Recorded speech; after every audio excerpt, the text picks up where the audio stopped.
ನನ್ನ ಎತ್ತಪ್ಪನ ಆಜ್ಞೆಯಂತೆ ಇವತ್ತು ಊರಿಗೆ ಬರಬೇಕಂತ ಪತ್ರ ಬರೆದಿದ್ದಾರೆ. ಊರಿಗೆ ಹೋಗ್ಬೇಕಂತ ಸಮಯದಲ್ಲಿ ಈ ಅರವಿಂದ್ ಎಲ್ಲಿ ಹೋಗಿದಾರಂತ ಗೊತ್ತಿಲ್ಲ. ಸರಿ, ನಾನೇ ಅವ್ರನ್ನ ಹೋಗಿ ಕಾಲೇಜಿಗೆ ಹೋಗಿ ಕರ್ಕೊಂಬರ್ತೀನಿ.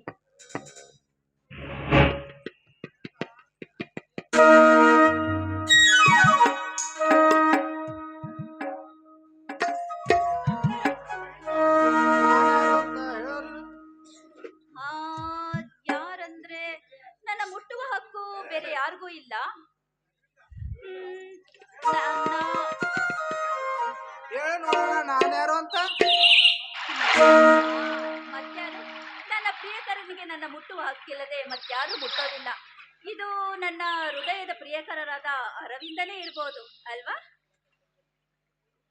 ಹೌದು ನಲ್ಲೇ, ನಾನೇ ನಿನ್ನ ಪ್ರಿಯಕರ ಅಂತ ನಿನಗೇಗೆ ಗುರುತಾಯ್ತು? ನಿಮ್ಮ ಹೃದಯ ಮಿಡಿತ ನನ್ನ ಹೃದಯದಲ್ಲೂ ಮಿಡಿತಾ ಇದೆ ನೋಡಿ. ನೀವೇ ಅರವಿಂದ ಅಂತ ನನ್ನ ದೇಹ ಸಾರಿ ಸಾರಿ ಹೇಳ್ತಿದೆ ನೋಡಿ.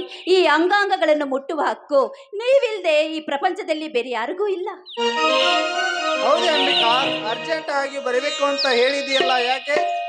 ಯಾಕೆ ಅಂತ ಕೇಳ್ತಿದ್ದೀರಲ್ಲ, ಇನ್ನು ಸ್ವಲ್ಪ ದಿನದಲ್ಲೇ ನಮ್ಮ ಮದುವೆ. ಅಂದ್ರೆ ನೆಕ್ಸ್ಟ್ ಮಂತ್ 10ನೇ ತಾರೀಕೆ ನಮ್ಮ ಮದುವೆ. ನಾವು ಊರಿಗೆ ಬರ್ಬೇಕಂತ ನನ್ನ ತಂದೆ ಪತ್ರ ಬರೆದಿದ್ದಾರೆ. ಅದಕ್ಕೋಸ್ಕರ ನಾನು ಬಂದೆ. ಹೌದು ಹೌದು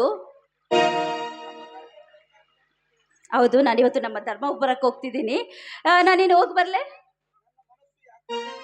ಆದ್ರೂ ನಿಮ್ಮನ್ನು ಬಿಟ್ಟು ಹೋಗಕ್ಕೆ ನನ್ನ ಮನಸ್ಸು ಕೇಳ್ತಾನೆ ಇಲ್ಲ. ಯಾಕೆ ಅಂಬಿಕಾ ಅಷ್ಟೊಂದು ಭಯ? ಮದುವೆ ಆಗುವವರೆಗೂ ನಿಮ್ಮ ಮನೆಯಲ್ಲೇ ಇರ್ತೀಯ, ಮತ್ತೆ ಮದುವೆ ಆದ ಮೇಲೆ ನಮ್ಮ ಮನೆಗೆ ಬರ್ತೀಯ. ಇನ್ನು ಏನಿದ್ದರೂ 15-20 ದಿವಸ ಮಾತ್ರ. ಮತ್ತು ಮದುವೆ ಮುಗಿದ ಮೇಲೆ ನಮ್ಮ ಪರಿಚಯ ಆಗಬಹುದಲ್ಲ? ಅರವಿಂದ, 15 ನಿಮಿಷ ಅಲ್ಲ, ಇನ್ನು 10-15 ನಿಮಿಷ ಆದ್ರೂ ನನ್ನ ಮನಸ್ಸು ನಿಮ್ಮನ್ನು ಬಿಟ್ಟು ಇರೋದಿಲ್ಲ. ಯಾಕೋ ನಿಮ್ಮನ್ನು ಬಿಟ್ಟು ಹೋಗೋಕೆ ನನ್ನ ಮನಸ್ಸು ತಳಮಳಗೊಳ್ತಾ ಇದೆ. ಅಲ್ಲ ಅಂಬಿಕಾ, ಆಕಸ್ಮಿಕವಾಗಿ ಇವತ್ತೇ ನಾನು ಸತ್ತೇ ಹೋದರೆ? ಅರವಿಂದ, ಏನಂತ ಮಾತಾಡ್ತಿದ್ದೀರಾ? ದಯವಿಟ್ಟು ಅಂತ ಮಾತಾಡಬೇಡಿ. ನೀವೇನಾದ್ರೂ ಸತ್ತೋದ್ರೆ ನಿಮ್ಮನ್ನು ಬಿಟ್ಟು ನಾನು ಬದುಕಿರ್ತೀನ? ಖಂಡಿತವಾಗ್ಲೂ ಇಲ್ಲ ಅರವಿಂದ, ಖಂಡಿತವಾಗ್ಲೂ ಇಲ್ಲ.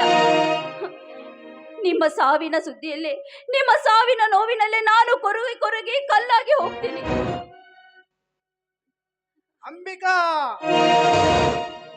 ಹೌದು ಅರವಿಂದ, ಹೆಣ್ಣುಗಳಿಗೆ 10 ಆಸೆಗಳಿರ್ಬೋದು. ಆದ್ರೆ ತನ್ನ ಮೆತ್ತ ಮೆಚ್ಚಿದ ಗಂಡಿಗಾಗಿ ತನ್ನ ಮನಸ್ಸನ್ನು ಮಾತ್ರ ಕೊಡ್ತಾಳೆ. ಹಾಗಿರ್ಬೇಕಾದ್ರೆ ನಾನು ನಿಮ್ಮನ್ನ ಹೇಗೆ ಬಿಟ್ಟಿರ್ಲಿ ಅರವಿಂದ?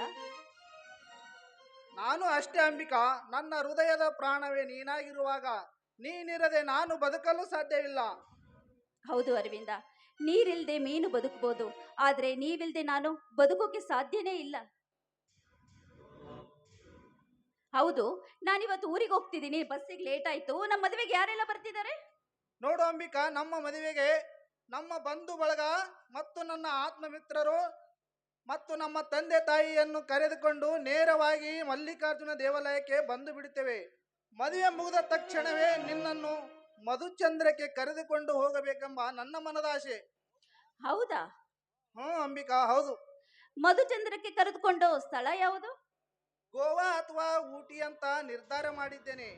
ಏಕೆಂದರೆ ಬಯಲು ಸೀಮೆಯ ನಿಸರ್ಗದ ವನರಾಶಿಯ ಸೊಬಗು, ಆ ಸೊಬಗಿನ ಸಿರಿಯಲ್ಲಿ ಹರಿಯುವ ನದಿಗಳ ಜುಳುಜುಳು ನಾದ, ಆ ನಾದದ ಅಲೆಗಳ ಮೇಲೆ ಸೂರ್ಯನ ಕೆಂಬಣ್ಣದ ಕಿರಣಗಳು, ಆ ಕೆಂಬಣ್ಣದ ಕಿರಣಗಳಲ್ಲಿ ಹಾರಾಡುವ ಹಕ್ಕಿಗಳ ಹಾರಾಟ, ಮಧುರವಾಣಿ ಕೇಳುವ ಕೋಗಿಲಿಯ ಇಂಪಾದ ಧ್ವನಿ ಅಷ್ಟೊಂದು ರಮ್ಯವಾಗಿರುವ ಅಂಬಿಕಾ, ಆ ಸಮಯದಲ್ಲಿ ಆ ನದಿಯ ದಂಡೆಯ ಮೇಲೆ ನಾವಿಬ್ಬರು ಅಪ್ಪಿಕೊಂಡು ನಿಲ್ಲುವ ಭಾವಚಿತ್ರ ಇದೆಯಲ್ಲ, ನಿಜಕ್ಕೂ ಪ್ರೇಮದ ಸಂಕೇತವಾಗಿ ಕಾಣುವುದು ಅಂಬಿಕಾ.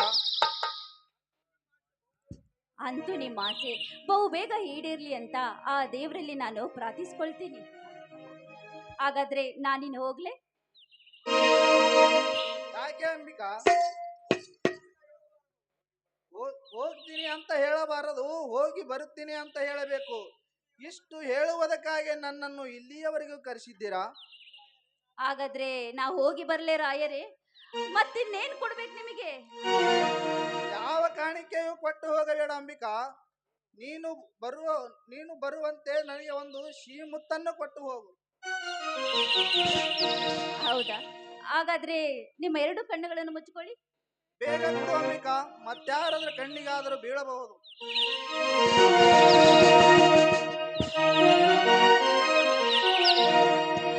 ಬೇಲೂರ ಸಿರಿಯಂತೆ ಚೆಲ್ಲುವೆ ಸುರಲೋಕ ಪರಿಜಾತ ಹೂವೆ. ಬೇಲೂರ ಸಿರಿಯಂತೆ ಚೆಲ್ಲುವೆ ಸುರಲೋಕ ಪರಿಜಾತ ಹೂವೆ. ಈ ಹಾಡಿಗೆ ಜೊತೆಯಾಗಿ ನನ್ನ ಬಾಳಿಗೆ ನಿಜವಾದಿನಿ ಬಳಿಮಾರ ಶೃಂಗಾರ ಸಖಿ.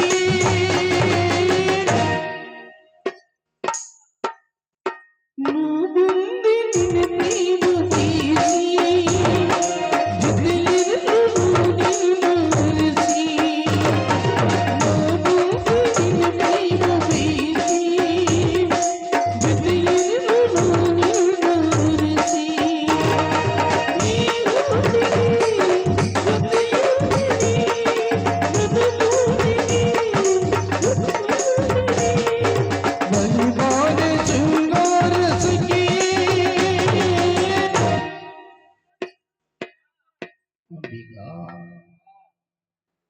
ತುಂಬಾ ತೊಟ್ಟಿ ಕಡಿದೆನು.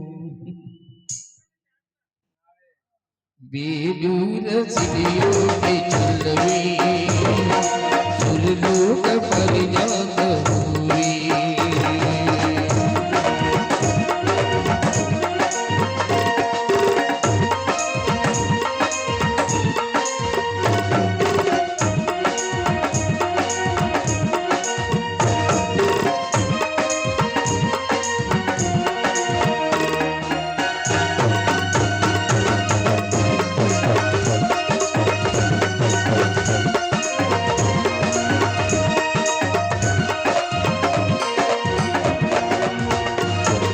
ಕೈ ಬಿಡಲು ನನ್ನಾರು ಕೋಸಿ ನನ್ನಾಡಿನದು ನಂಬು ಪ್ರೀತಿ.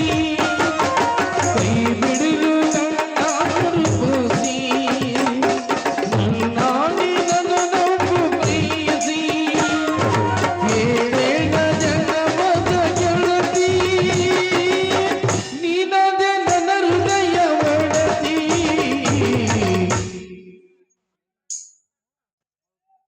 ಮುಂದೆ ನಿನ್ನ ಪ್ರೇಮ ಬಯಸಿ ಜೊತೆಗಿರಲು ನಿನ್ನರಿಸಿ.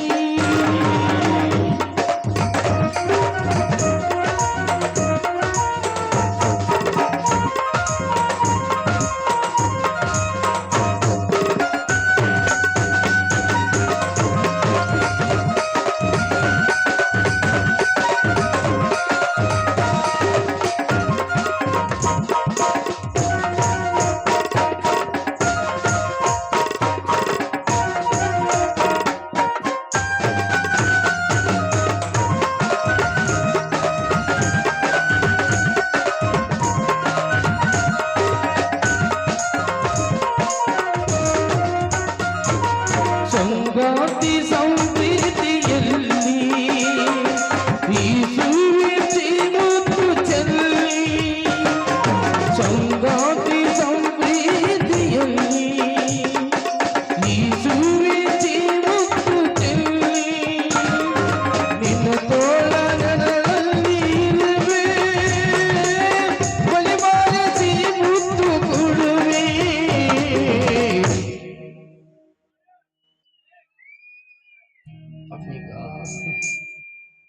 ಈ ನಿನ್ನ ಸೌಂದರ್ಯ ನೋಡಿದ್ರೆ ನನ್ನ ಮನದೊಳಗೆ ಏನೇನು ಆಗುತ್ತೆ. ಬೇಲೂರ ಸಿರಿವಂತೆ ಚೆಲ್ಲವೇ ಸುರಲೋಕ ಪರಿಜಾತ ಹೂವೇ. ಲಲಲಾ